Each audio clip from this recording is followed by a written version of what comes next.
السلام علیکم ورحمۃ اللہ وبرکاتہ۔ حضرت عمر بن عبدالعزیز رضی اللہ تعالی عنہ نے کسی پیغام کے ساتھ اپنا ایک قاصد ملک روم کے بادشاہ کے پاس بھیجا۔ جب وہ قاصد وہاں پر پہنچا اور اس نے اپنا پیغام سنایا تو واپسی پر وہ ایک جگہ پر محل کے اندر ہی ٹہلنے لگا، تو اس کو کہیں سے کلام مجید کی تلاوت کی آواز سنائی دی، تو وہ اس آواز کی سمت چلا گیا۔ وہاں جا کر اس نے دیکھا کہ ایک نابینا شخص قرآن مجید پڑھ رہا ہے اور ساتھ چکی بھی پیس رہا ہے، تو اس نے اس کو سلام کیا لیکن اس کو جواب نہ ملا۔ اس نے دوسری بار پھر سلام کیا، اس کو پھر بھی جواب نہ ملا۔ تیسری بار جب اس نے سلام کیا تو اس نابینا شخص نے کہا کہ روم کے دربار کے اندر سلام کیسا؟ تو اس سلام کرنے والے نے کہا کہ ملک روم کے دربار کے اندر خدا کا کلام کیسا؟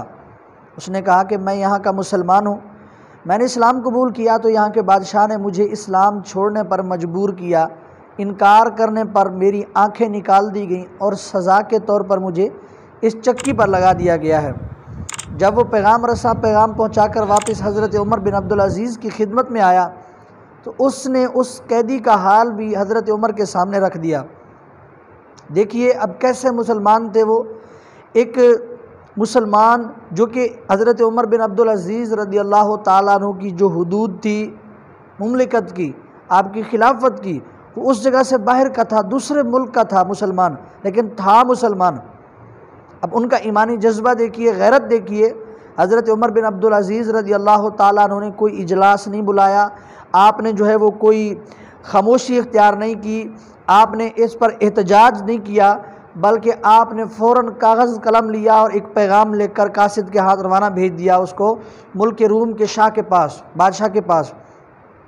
اور ساتھ کیا فرمایا کہ جیسے ہی یہ میرا پیغام پہنچے، میں نے سنا ہے کہ تمہارے پاس ایک مسلمان قید ہے اور تم نے اس پر ظلم کیا ہے اور تم اب بھی اس پر ظلم جاری رکھے ہوئے ہو، تو جیسے ہی میرا یہ خط پہنچے تم اس مسلمان کو رہا کر دو، ورنہ ایسے لشکر جرار کے لیے تیار ہو جاؤ کہ جس کا پہلا قیدی تمہارے دربار میں ہوگا اور جس کا پہلا فوجی تمہارے دربار میں ہوگا اور آخری میرے دربار میں ہوگا۔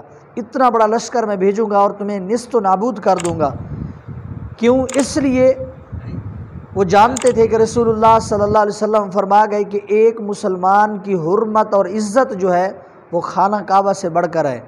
حضرت عمر بن عبدالعزیز جانتے تھے کہ وہ بھلے ہی غیر ممالک کے اندر رہنے والا کوئی مسلمان ہے، لیکن فرمایا ہے وہ مسلمان، اور مسلمان کی تکلیف کے بارے میں رسول اللہ صلی اللہ علیہ وسلم کا فرمان ہے کہ مسلمان ایک جسم کی مانند ہے، اگر ایک حصے کو تکلیف پہنچتی ہے تو دوسرا حصہ بھی تکلیف میں مبتلا ہوتا ہے۔ ایسے ہی جب کہیں بھی کسی بھی جگہ پر مسلمان کو تکلیف پہنچتی ہے تو جو ایمان والا ہے، مسلمان ہے، اس کو بھی تکلیف محسوس ہوتی ہے۔ اور حضور صلی اللہ تعالیٰ علیہ وآلہ وسلم نے یہ ثابت فرمایا ہے جب حضرت عثمان غنی رضی اللہ تعالیٰ عنہ مکے میں گئے کفار کے ساتھ بات چیت کرنے کے لیے صلح حدیبیہ کے موقع پر، تو یہ افواہ پھیل گئی کہ انہوں نے حضرت عثمان کو قتل کر دیا ہے، تو رسول اللہ صلی اللہ علیہ وسلم نے اپنے ایک صحابی کے لیے 1500 صحابہ کرام سے موت پر بیعت لی۔ رسول اللہ صلی اللہ علیہ وسلم فرما گئے نحن امہ، ہم ایک امت ہیں، لیکن جب سے یہ نظریہ ہمارے اندر سے ختم ہوا ہے، 100-150 ارب مسلمان ہونے کے باوجود بھی آج ہم مسلمان ہر جگہ پر ظلم کی چکی کے اندر ہیں۔ اس کی وجہ کیا ہے؟ اس کی وجہ یہ ہے کہ ہم پاکستانی، ہندوستانی، ترکی، سعودی، اماراتی مختلف حصوں کے اندر بٹ چکے، ہم ایک امت نہیں رہے، اور ہم نے وہ جو رسول اللہ صلی اللہ علیہ وسلم کا طریقہ تھا اس کو چھوڑ دیا ہے۔ آج جس بھی دھرتی کے اندر آپ دیکھیں مسلمان کے اوپر ظلم ہو رہا ہے، کہیں ملک شام کی بچی دنیا سے جاتے جاتے یہ پیغام دے کر گئی کہ میں اپنے رب کو جا کر سب کچھ بتاؤں گی۔ اس قدر ظلم اور بربریت کہ ایک فلسطینی بچی بھاگتے ہوئے اپنی جان بچانے کے لیے صحافی سے کہتی ہے کہ انکل میری تصویر نہ لینا، میرے سر پر دوپٹہ نہیں ہے۔ ایک بچہ بھوک سے بلک رہا اور خدا سے کہہ رہا ہے یا اللہ مجھے موت دے دے تاکہ میں جنت میں جا کر کچھ کھا سکوں۔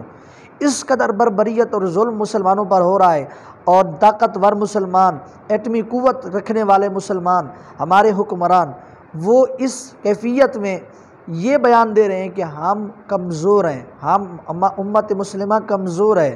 جبکہ کمزور تو مسلمان کبھی نہیں ہو سکتا۔ یہ 313 ہوں تو 1000 کے لشکر کو شکست دے دیتے ہیں۔ کمزور ہمارا ایمان ہو چکا ہے۔ اس کی وجہ یہ ہے کہ ہم نے وہ راستہ چھوڑ دیا ہے، اس کی وجہ یہ ہے کہ ہم نے قرآن و سنت کی تعلیم کو بھلا دیا ہے۔ ہم نے جس کو اپنا آئیڈیل بنانا تھا اس کی بجائے ہم نے غیروں کو اپنا آئیڈیل بنانا شروع کر دیا ہے، جس کی وجہ سے آج یہ حال امت مسلمہ کا ہو رہا ہے۔ تو اللہ تعالیٰ سے دعا ہے کہ اللہ تبارک و تعالیٰ ہم سب کو ایک امت بنائے، اور اللہ تعالیٰ ہم سب کو حضور علیہ الصلاۃ والسلام کی دین پر استقامت نصیب فرمائے۔